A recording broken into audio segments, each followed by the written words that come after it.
one other topic I did want to reflect on. So I actually got my hands on a book that is quite hard to get. There's not that many copies of this. This is a biography of Max Shachtman. Max Shachtman and his left. And I have talked about Max Shachtman on these streams. I don't think Max Shachtman was a good dude, but he was an important dude, right? And it's interesting. Max Shachtman was a member of the Communist Party when it was started. He became a Trotskyite, a follower of Trotsky. He had a big falling out with Trotsky because he when the Soviet Union signed the Molotov-Ribbentrop Pact, he opposed it. But Max Shachtman, if you look at him, he is, they call it, he was like a power behind the throne, a gray eminence, a powerful, important political figure in America from the 1950s to the 1970s. Max Shachtman, he was the leader of a group of Trotskyites in New York City that broke with Trotsky, the New York intellectuals. And those Trotskyites became the New Left, right? The Congress for Cultural Freedom was started by Irving Kristol, was the director of it, and he was a follower of Max Shachtman. And DSA, the founders of DSA, Irving Howe was a follower of Max Shachtman. Who was it? Michael Harrington, the other founder of DSA, was also a follower of Max Shachtman. And Mary McCarthy, Susan Sontag, they were all followers of Max Shachtman. In fact, Ronald Reagan's UN United Nations representative apparently had been a follower of Max Shachtman. And the Neocons were also followers of Max Shachtman. Irving Kristol went on to become the top neocon. And many of the top neoconservatives, were followers of Max Shachtman as well. Max Shachtman, if you look at Max Shachtman, he's this communist Trotskyite who breaks with Trotsky, lives in New York City. He was the advisor to George Meany, who was the head of the AFL-CIO during the 1950s and 60s. He was his personal advisor. He brokered deals in the Democratic Party that picked, Lyndon Johnson might not have been the vice president of the United States and eventually president if it wasn't for Max Shachtman. And Max Shachtman, he died in 1972, and he was this renegade communist who he had a group of followers in New York City, a group of Trotskyites that broke with Trotsky, and it was called the Independent Socialist League. It had been called the Workers' Party. It eventually changed the name to the Independent Socialist League, and they were, they had labor union people that listened to them. Eventually, they merged into the Socialist Party. And eventually, DSA was started by followers of Max Shachtman, but he was this very powerful labor union boss, mentor to both the neocons and the New Left, the anti-communist, anti-Stalinist New Left. I mean, he was, if you do like 6 degrees of separation of people in American politics, right? I mean, the neocons, the Reagan administration, Irving Kristol, Bill Kristol, his son, the editor of the Weekly Standard. I mean, the Reagan administration is full of Shachtmanites, and the New Left, Susan Sontag, Mary McCarthy, Irving Howe, DSA, Michael Harrington. If you look at it, Max Shachtman is kind of an unknown name. I mean, he's got a Wikipedia page and all of that, but he was the leader of this weird communist group that he was a renegade communist, and he ended up being one of the most influential minds in American politics. I mean, if you really look at it, Max Shachtman had the Republican Party of today wouldn't be what it is without Max Shachtman. The Democrat Party of today wouldn't be what it is without Max Shachtman. Max Shachtman is, this, I don't know what you want to call him, this communist turned, pro-imperialist. He was pro-CIA. Right. And that was the big thing, is he was so against the Soviet Union that he supported the Bay of Pigs invasion. He eventually supported the Vietnam War. But Max Shachtman, right? This is his name if you want to know how to spell it. Max Shachtman. He was a New York City labor union boss, basically. He was a guy who was involved he had a network of labor union activists in New York City, and he was pro-U.S. imperialism. He was pro-CIA, and he got in bed with the CIA in the 1950s. If you look at Max Shachtman was this really important figure, and nobody knows anything about Max Shachtman. right? Because he's just this obscure renegade communist, right? There's a similar figure named Jay Lovestone, but Max Shachtman was much more influential than Jay Lovestone. Jay Lovestone ran the CIA's trade union work. He was a leader of the Communist Party that broke away the right opposition. But Jay Lovestone was nothing compared to Max Shachtman. And that this Trotskyite who was too Trotskyite even for Trotsky. He was too anti-Soviet even for Trotsky. And he eventually became CIA. He basically, the Democrat Party and the Republican Party are highly shaped by him. Behind the scenes, he was influencing them. And if you look at neoconservatism, I've said this many times, neoconservatism and the New Left have the exact same intellectual basis. And Max Shachtman, he has that, right? Max Shachtman was a Jew from Poland, and his family fled Poland because of anti-Semitism.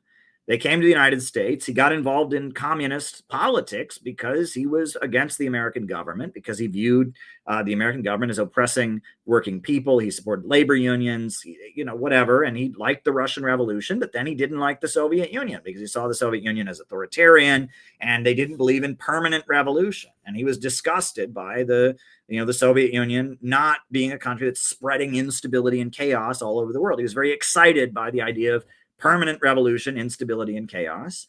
And then when Trotsky argued the Soviet Union was still socialist in its foundations, defended the Stalin-Hitler Pact in 1939, Max Shachtman cut his ties with Trotsky. And then in the 50s, Max Shachtman led a group of ex-communists, ex-Trotskyites into the CIA. And eventually he was coordinating labor unions, the CIA for labor unions. He was coordinating academics, right? Academia, people in college professors with the CIA, leftist college professors and labor unions. And out of him comes Democratic Socialists of America.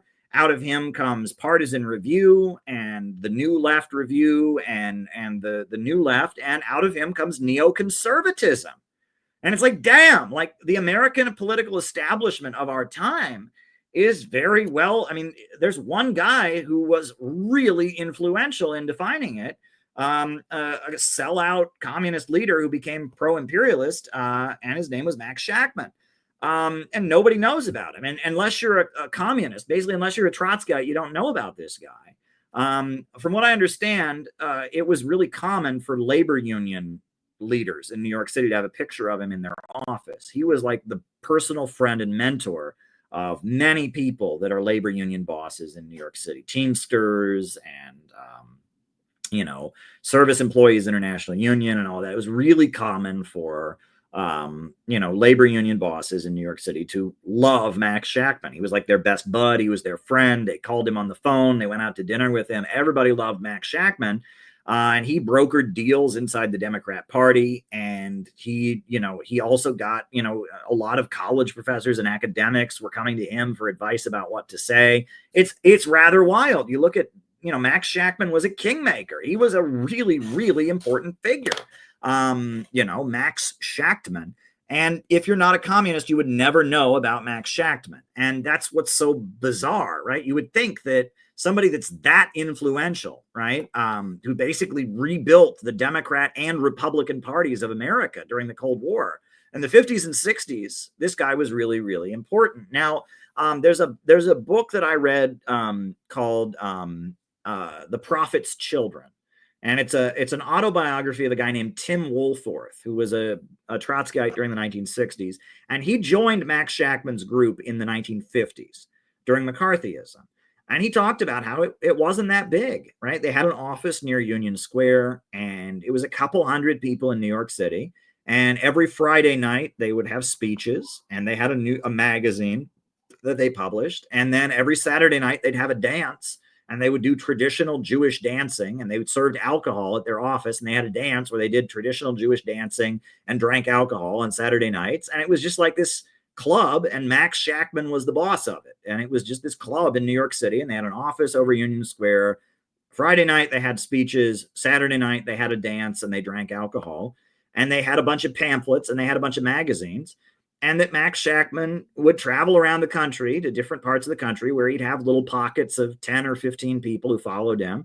And I guess Tim Woolforth was a student at Oberlin College in Ohio. And at Oberlin College, there were 3 people who were students that were members of Shachtman's group. They were from New York City, but they went to college in Oberlin. And it was a controversy. Oh my gosh, socialists are going to college at Oberlin. And so there was an event at a church where they let the 3 socialists, the Shachtmanites, speak. And he thought it was interesting. So then he ended up going to New York City and meeting Max Shachtman. And it was just his little group, right? And you think about this, right? It's just this little group this little group of a couple hundred people in New York City who were involved in labor unions, who had been communists but had turned against the Soviet Union with Trotsky, had then turned against Trotsky, and they had a bunch of pamphlets, and they it's really weird. And to think that Max Shachtman ended up becoming the advisor to the AFL-CIO. He ended up becoming, a guy who was a kingmaker in the Democrat Party. He became the mentor. That all the neocons were his students. DSA is descended from him. I mean, this guy is at the center of,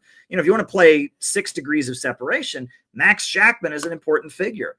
I realize that I've known this about Max Shachtman for some time, but I have not studied Max Shachtman in any depth. I know about his disagreement with Trotsky, and I often bring that up in my writing about how the new left and wokeism traces its roots back to the 1939 split in Trotskyism, right? And the New York intellectuals and all of that, right? And that I talk about that a lot. And I reference the book, The Struggle for a Proletarian Party by James Cannon, which I've got somewhere. I've got a copy of that book.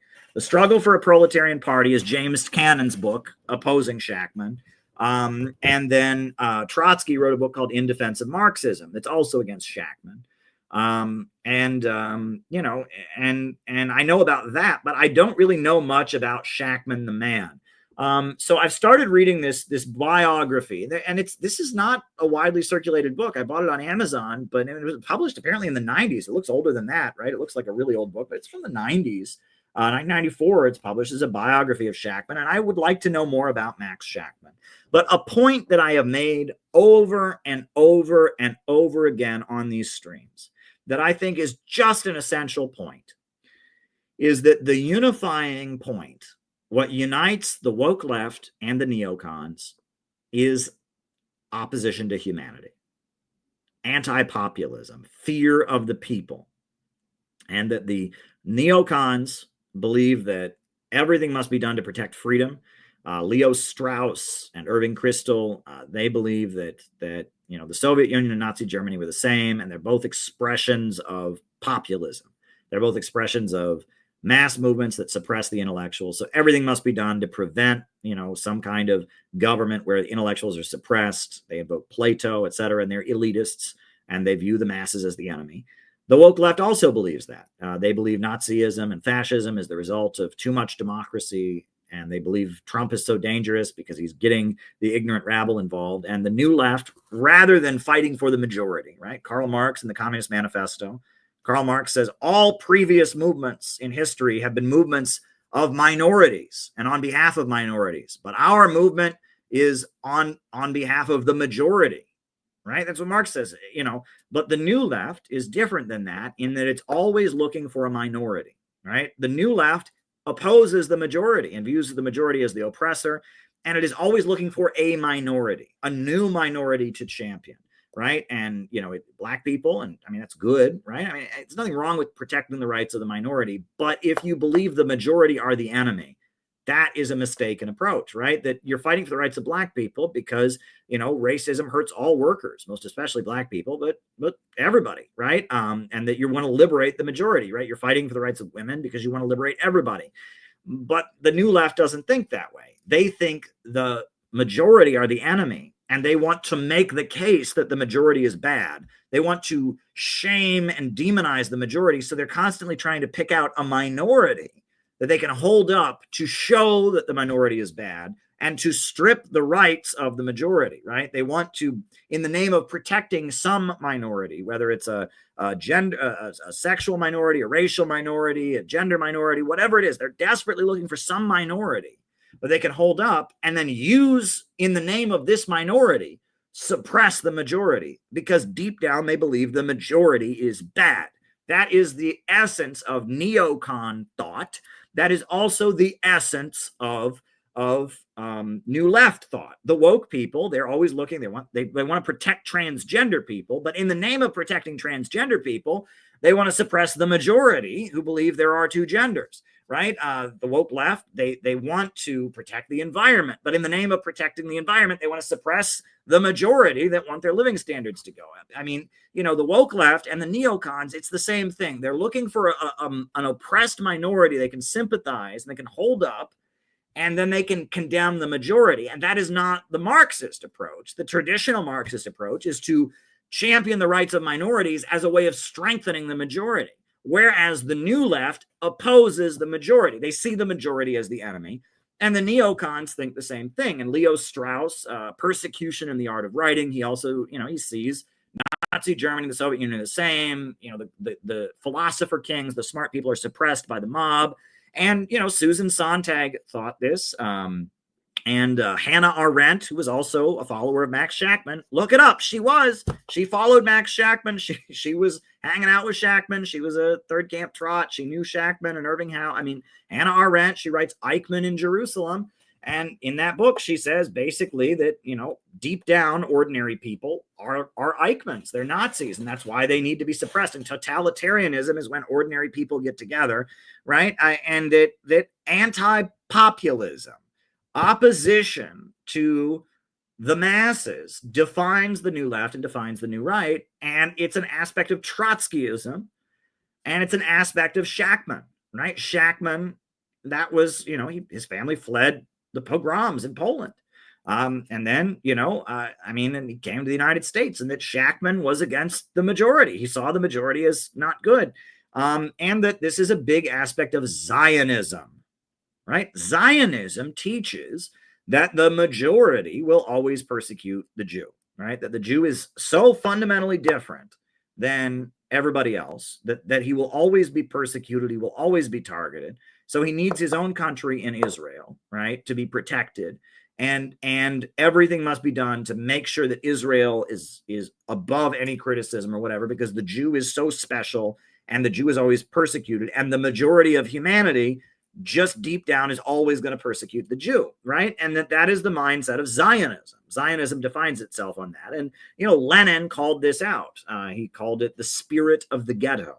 If you read what Lenin wrote, he called this the spirit of the ghetto, and he condemned it in Russia. There was a group called the Bund, the Jewish Bund, that said we have to have a separate Jewish Communist Party, and Lenin called it out. And he said the Bund is the spirit of the ghetto, but it's also, Zionism is the most blatant expression of it. But the Bund is another expression. Marx called this out. Marx wrote a very shrill essay on the Jewish question, where he basically said, there is this culture that's based on being the other, being separate from the rest of society, and I want nothing to do with it. And that this has a lot to do when I talk about Max Shachtman and how he was this defining figure in American politics, and how Western liberalism, this is the ideology of liberalism, right? This is what Alexander Dugin is calling out in his writing, liberalism, the individual above all else, atomizing any collective identity, right? Any sense of collectivism, because that's deemed totalitarian, celebrating the individual and all humanity, but never any collective identity, no class, no religion, no nation, no race. No, it is atomized individual or all humanity. You can never speak of any collective identity. And the so-called right in the West celebrates economic atomization, economic liberalism, privatizations, cutbacks. The so-called left in the Western countries celebrates social liberalism, breaking down of any notion of collectivism, breaking down traditional morality, breaking down religion, breaking down the family, breaking down any cultural or national loyalty, even gender itself, right? That we're all just atomized individuals. So the left is emphasizing social individualism, social liberalism. The right is emphasizing economic individualism, economic liberalism. But this philosophy of liberalism. And it seems that Zionism, the reason Zionism is so built into the Western power structure is because Zionists, historically Jews have been persecuted in Europe, Zionists, really this fear of collectivism, this fear of the majority, is such an integral part of the Zionist identity and the Zionist narrative that as liberalism really takes hold, and we oppose any notion of collectivism, any notion of nationalism, any notion of socialism, any notion of populism is opposed, Zionist voices become central, and they become central because Zionists are the very much have a deep feeling of this liberal worldview that the majority is the enemy. This is all very, very fascinating. We're decoding Western society and why it is coming apart at this time, right? We're entering a prolonged economic crisis rooted in the tendency of the falling rate of profit, rooted in the value crisis and the problem of overproduction. But it is accompanying an atomization, a cultural atomization that has been amplified by social media, been amplified by the information revolution, and we're seeing the so-called collective West collectively break down. That is what we are seeing. But there is a new economy in the world, and that new economy, the greatest achievement, that new economy came into existence because of the Russian Revolution. Then when the Nazis invaded, they repelled the Nazi invasion, and then you had the Chinese Revolution that was really secured by the defeat of the Japanese invaders. You had Eastern Europe and the new economy that emerged in the 20th century because of the Soviet Union, because of China, eventually because of great African leaders like Patrice Lumumba, Kwame Nkrumah, Thomas Sankara, and because of great Latin American figures like Fidel Castro and Daniel Ortega and others, you have the birth of this new economy that is not part of the Western liberal order. And the West has indulged its own ideology of liberalism, economic liberalism, philosophical, social liberalism, whereas illiberalism in the East, the new economy and the new world, in Russia, they're not communists anymore, but they're illiberal, right? They're proud of their history of the Russian Orthodox Church, of Alexander the Great and Peter the Great and Ivan the Terrible, and not Alexander the Great, he was in Greece, I'm sorry, but Peter the Great and Ivan the Terrible, and they're very proud of their history as Russians. And in China, they're very proud of Confucius, and that there is an opposition to Western liberal individualism that is rising. But what's interesting about it is it is kind of ecumenical illiberalism. It's got, Islam is a big part of it in the Muslim world. Christianity is a big part of it in regions that are historically Christian, Confucius, and it's kind of ecumenical illiberalism is kind of banding together to reject the chaos of the West. I would argue that the foundations are economic, right? The foundations are, do you have an economy where profits are in command, or do you have a state that rationally organizes the economy? And I would argue that coming out of the Cold War, you got a new economic form. Countries that broke out of imperialism in order to develop and had a planned economy, had 5-year economic plans, had a revolutionary anti-colonial government that came out of an anti-colonial revolution and upsurge, like Iran, like Cuba, like Venezuela, like Nicaragua, like Egypt, right, with Abdel Nasser, like many countries, right, whether it's the Ba'ath or whatever, and that this new world, the economics are the foundation of it. But there's a cultural rejection of liberalism. Whereas in the West, since the Cold War, we have indulged liberal individualism and fear of populism to the extreme, to our detriment. That's what I would argue. And the information revolution and the technology revolution is making capitalist production no longer sustainable. And it's also creating a wave of kind of reinventing how the human mind works. And human beings don't relate to each other the same way now that we all got one of these, now that we're all plugged in, now that we have access to all kinds of information on the internet. Humans don't relate to each other in the same way. That's just something we're going to have to deal with, right? You can't roll back the wheels of history.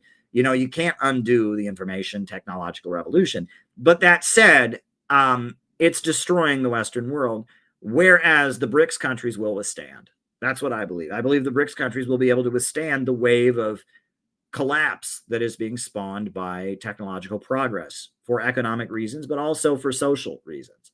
And that the parts of the world where people still have a collective identity will be able to withstand the explosions and the big upheavals that are coming about as a result of technological breakthroughs, and the West will not. And Western society, as it currently exists, is not going to be able to withstand this.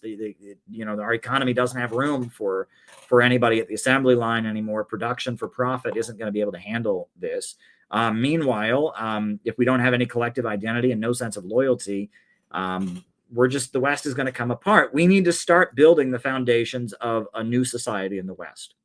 We need to start building networks of people who can cooperate with each other, who understand that the future of the West is joining the new economy, joining the BRICS, joining the axis of resistance in the Middle East, joining the Eurasian Economic Union and the Belt and Road Initiative. We need to lay the foundations of illiberalism in America. And it's not going to be easy. And it's going to be difficult. And, in our day and age, we are all very socially atomized. We've all been raised in a culture that tells us it's a cookbook. It's a cookbook, right? And don't join a group. Be yourself. Be the superstar. You're the main character. It's going to be very hard to build a network of people, but that is what we are aiming to do with the Center for Political Innovation. As we are aiming to build the foundations of the new society. The only way the West cannot decay into depopulation, degeneration, a great cemetery, barbarism, the only way we can move forward is we have to build a society that is illiberal in the West. We have to build a society where collectivism is definitive, where people cooperate with each other and have a shared destiny, and can trade with other countries in a win-win way as well. The Western imperialist financial system is dying.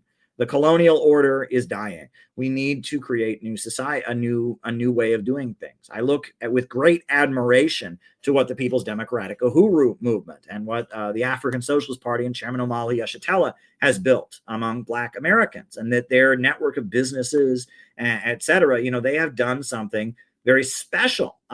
Meanwhile, I see Western society collapsing. I see the BRICS countries rising, and I understand that liberal atomization is being taken to its logical conclusion, and we have to prepare something solid, right? I tell people in the past, I've compared it to Noah's Ark, right? Noah got a vision from God, got a message from God that a flood was coming.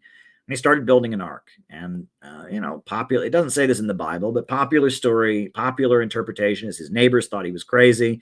But he built that ark, and then the floodwaters came, and his neighbors were drowned. His neighbors were washed away. But Noah and his relatives, they were safe in the ark. We must build the ark because liberalism and the liberal Western order, the capitalist economic system of profits and command, the liberal mindset of individualism above all else, the atomization, all of this is coming apart. It's coming apart. We must build the foundations of something that can withstand the coming storm, can withstand the coming flood, and can lay the basis for something that will survive the coming breakdown. I don't want America to collapse. I don't. As much as I am opposed to our current order, I don't want it to collapse. If I were in Rome, would I have wanted Rome to collapse? No, I would have wanted Rome to change. I would have wanted Rome to become a sustainable society, a society that wasn't brutally oppressing people all over the known world. But I wouldn't have wanted what happened when Rome fell, which was instability, chaos. And I don't want America to collapse. I want America to change. I want America to not be a society that bombs and murders people. I want America not to be a society where our roads and bridges are crumbling. I want America not to be a society that bombs and kills people and supports Israel and its crimes. I want America to be a society where working families come first and we invest in human beings as the greatest asset that any nation can have. Human beings with their innovation and their creativity as the source of all power and progress, right? I want a nation that is pro-family, pro-community, and pro-technological progress, that invests in fusion energy and scientific research, not new bombs and drones and weapons. That's what I want. I want a new America where we come together and we have our own vision. And the basis of that is building a network of illiberal organizers we're not the party of socialism and liberation, going out and breaking shit. We're not Antifa. We're not leftists, right? Leftists want to destroy America for catharsis, for, to get back at their parents or whatever. I don't want to destroy America. I love America. That said, I want America to change. And I know the way America currently operates is evil. The bombing and killing, the abandonment of people, the prison industrial complex, these things are evil and they must change. I want a new America for working families. And, I in the past, I may have thought I was like Lenin or I was like the Bolsheviks or something, but I increasingly find myself coming back to the book of Jeremiah. Go read the book of Jeremiah in the Bible. Go read the book of Jeremiah, the book of Lamentations. Jeremiah saw that the kingdom of Judah was becoming corrupt, that they were oppressing the fatherless and the widows and the orphans. They were mistreating the poor. They were using slave labor. They were sacrificing innocent babies to Baal. With the voice of righteousness and God on his side, the prophet Jeremiah went out and said, we must repent and we must change our ways so that our nation isn't destroyed. And Jeremiah was persecuted because the priesthood said, who the hell are you to talk about religion? You have no qualifications. You're not a priest. And the political leaders persecuted him, and the rich and powerful persecuted him. But Jeremiah built his mass movement saying that Israel must repent, that Israel must repent of its ways, that Judah must repent of its ways in order to withstand. And they did not listen to Jeremiah. And Jeremiah was put in a pillory. Jeremiah was tortured, flogged, made into a social pariah, punished by not being allowed to get married. Jeremiah was horrifically persecuted. But then when Israel was conquered by Babylon, everyone knew that Jeremiah was right. And the scribe Baruch wrote down the poetic sermons of Jeremiah and the book of Lamentations, which comes after the book of Jeremiah. The book of Lamentations is him weeping for the children of Israel because they are being punished, because they have been colonized, and weeping that his homeland that he loves is being colonized, but they could not hear the word of God, and that God loved the people of Israel, but they had turned so much, they had abandoned the social contract, and they had behaved so unjustly, and they had mistreated the poor, and they'd mistreated the widows and the orphans, and they had sacrificed before other gods and murdered babies and burned babies alive and used slave labor, and they had done all these evil things that had really ripped apart their society. The reason that they could not defeat the Babylonians is because all the rules that the Israelites were breaking were rules that held society together. If the widows and orphans aren't cared for, society comes apart. If people are being tricked into being slave laborers, society is becoming apart. If you have a society that is so ruthless that a parent can take a newborn baby and burn it because they think some golden calf is going to give them good luck, that's a fucked up society. That's a society where people don't have love in their heart. They don't have compassion. They're so selfish that they're so convinced that this golden God, this golden Baal is going to give them some good luck, is going to help them make some more money or give them a good harvest or whatever, that they are so indifferent to their own child that they would throw their own child into the flames just in the hope that they'll make some more money. That's an effed up society. Liberalism, individualism, lack of empathy, lack of compassion, lack of love and community. Radical individualism, the individualism above all else. That's what I'm getting at. Jeremiah was preaching against liberalism, and he was saying, get back to the social contract that holds our nation together. And he was saying we must return to the rules and structures that make us all one, that make all of us one people, that hold our kingdom together. And if we do that, then we can hold our nation together, and we won't be conquered and we won't be destroyed. And he was saying, stick to the illiberal collectivist foundations that hold our nation together, and we can stay strong. But if we continue to go in this way of greed and selfishness and cruelty and indifference to others' suffering, if we continue to think in this purely selfish individualist way, and the decadent rich are allowed to continue ruthlessly mistreating the poor and ruthlessly mistreating their own children and bowing before idols of gold and idols of silver, if we continue this way of being, our nation will be destroyed. And I would argue that though I come out of socialism and communism, and though I am an anti-imperialist, and I understand why people around the world are resisting American imperialism, and I think that that is the new world, that more, I'm not trying to sound like a Bolshevik, I'm not trying to sound like an anarchist or a bomb thrower.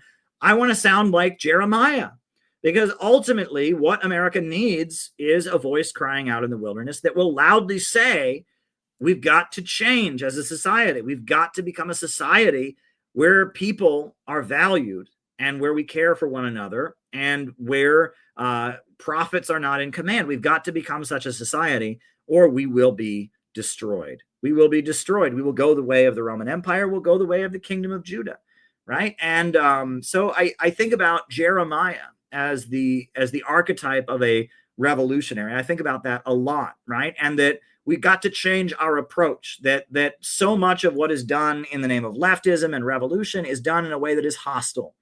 And we're not hostile. We want to save America. We want to save this country. But we know that the only way this country can be saved is it must stop being an imperialist country. That the imperialist globalist system must be eradicated. We must have a society where people come first. We must have a government of action that fights for working families.